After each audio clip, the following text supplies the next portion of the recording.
Hi, I'm Anthony Adams, and we're going to be talking philosophy. Today on Talking Philosophy, I want to take up the sons of Socrates that I promised you before. Uh, you might ask, why? Who really cares about something that happened almost 2,500 years ago now? Well, there's several reasons for it. One, the most obvious one, is that this is the beginning of philosophy, and any time you want to learn about anything, you should start at the beginning. It's usually very profitable to begin there. Secondly, we're describing in these Sons of Socrates stories a period in history when philosophy really made a difference, when people were as apt to answer the question, who are you, with I'm a cynic or a stoic or a skeptic or an academic, as they were to answer I'm a Greek or a Thracian or any of those things. People had an attachment to philosophy that they lost since. We'll talk more about why they lost it later, but let me take a moment to explain why I think people were so captured by these schools of philosophy. Philosophy, the term, comes from two Greek words meaning love and wisdom, and we usually translate philosophy to mean the love of wisdom. I've talked a little bit about this before. Whatever love means, and there's a whole series right there. Whatever love means, we want to know all we can know about the beloved. Nobody ever fell in love with anything, whether it was a piece of music or a book or a football team or a significant other. Whenever you fall in love, you want to know all there is to know about the beloved. So philosophers want to know all there is to know about wisdom. Now, wisdom, what is wisdom? I'm just going to suggest this. You don't like it, you let me know. I'm just going to put this out there. Wisdom is having knowledge that you can translate into a good life. We'll define good life later. In fact, we'll see that there actually are common elements to the good life in the lives of all of the sons of Socrates. But whoever we are, whenever we are, someone is wise when they know how to lead a good life. That's all I'm saying. So the philosopher, in love with this good life, this knowledge that leads to the good life, wants to know all that they possibly can. And today, the philosopher we're going to begin with is Aristippus. Well, Aristippus was one of Socrates' earliest students. He was among the first students to leave Socrates. Aristippus, in many ways, is kind of an anti-Socrates, or Socrates at 90 degrees, maybe not 180. Aristippus took money for what he taught, which Socrates never did. Aristippus openly taught how to make the worse seem the better cause, which Socrates, of course, denied doing. Aristippus sent money back to Socrates, knowing, I suppose, that Socrates would take it as an insult, which he did. Aristippus succeeded in getting into the court of Dionysius of Syracuse, a feat Plato failed to pull off. Why? Why is he such a contrary sort of fellow? Well, in some regards, I think he would have said he wasn't contrary. He would have said, well, look, why do I take money for teaching? Because I work with wealthy people. And wealthy people want to give you money to express their gratitude. Why do I work with wealthy people? Socrates taught me how to work with wealthy people. And it's true, as we talked about when we talked about Socrates, his students were socially influential. They were wealthy.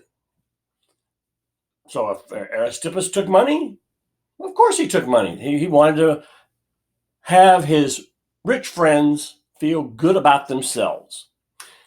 Because that's what Aristippus was all about, feeling good. Aristippus wanted to feel pleasure. He wanted pleasure all the time. Now, it is true that in one of the dialogues, Plato gives Socrates the opinion on one occasion that pleasure is the good. Most of the time, Plato points against this as Socrates' position.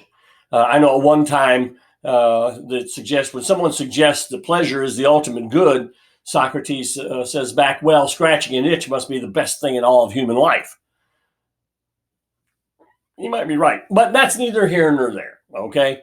I don't think, though, that was his point. I don't think he was trying to embrace, he certainly never is cited, we don't have any of his works extant, but he's never cited as referring to that passage in Socrates to justify himself. Rather, he just says, who doesn't like pleasure? I mean, if what it is to like something is for it to be pleasure. If it brings you that feeling inside that you want more of, it's pleasure. Forget what it is. Every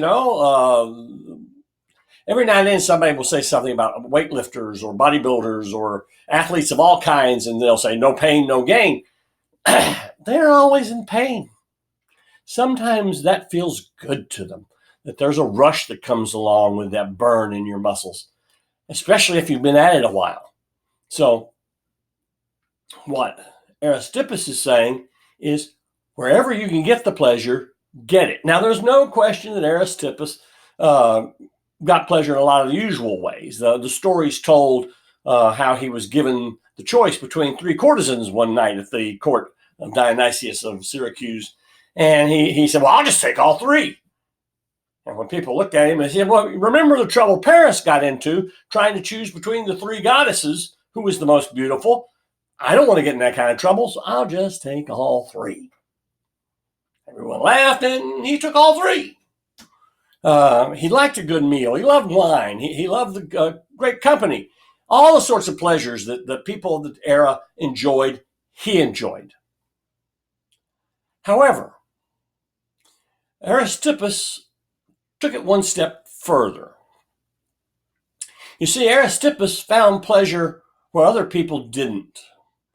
For example, he was demoted at a dinner party. He had made a little too much of himself, and Dionysius became annoyed with him and ordered him to sit at the foot of the table.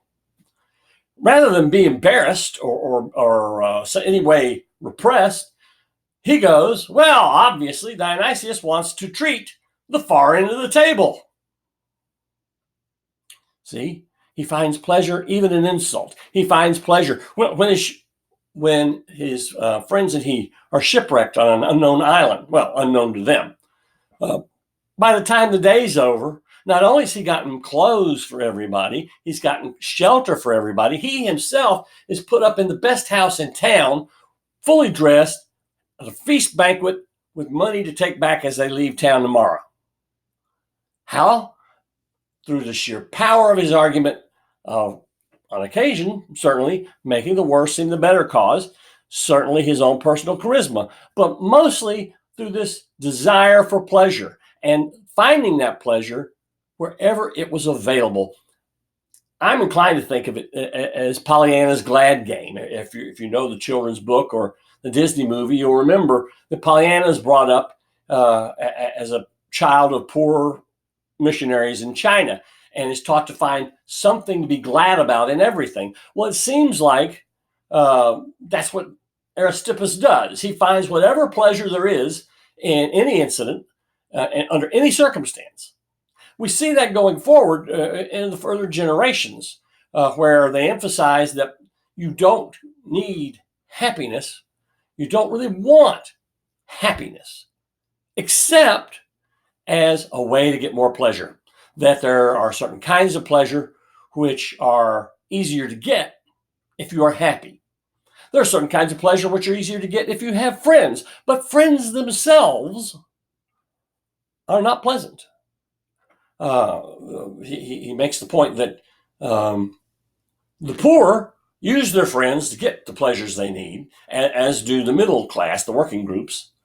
And the wise don't need friends. They're self-contained. They can get all their pleasure from themselves and their own circumstances. So happiness is a tool for pleasure.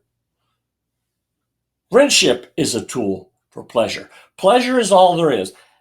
But again, the pleasure he finds isn't always the cheap and easy. Sometimes that pleasure is something he has to squeeze out of the life, squeeze out of the circumstance. Maybe he's the first positive thinker. I don't know. But I do know that his pursuit of pleasure sets him apart from the others that we're going to look at. He alone is a hedonist, someone who pursues pleasure for its own good. However, it is still the case that it is through the examination of the circumstance, the self-reflection of the individual, the pleasure is best found, easiest found, and easiest retrieved. And that's what we want. Aristippus gives us pleasure as our goal. His school was referred to as Cyrenaics because he was from Cyrene. Not named for him. Don't know why. The Aristippians. But what I do know is that people adopted this lifestyle, this pursuit of pleasure, and this finding of pleasure wherever it could be found, in no circumstance to give in to pain. They talk about pleasure like a smooth pebble, and pain is like a rough rock. And you avoid the rough rocks and you stay on the smooth pebbles. And when you must deal with the rough rocks, you smooth them down as much as you can. You do not embrace the rough rock. Now, that's us talking philosophy today. Go ahead and find this stuff on Facebook. I will ask you again, though, if you can go over to YouTube and subscribe. It will keep you up to date on when I'm putting things out. And it starts me moving on the path to being able to get a formal URL that I can put Talking Philosophy inside of. And of course, we already have that in the Patreon. www.patreon.com/Talking Philosophy will also get you to these little files. Also give you a chance to contribute a little something if you'd like. Hope you keep on coming back. Hope you keep on talking philosophy.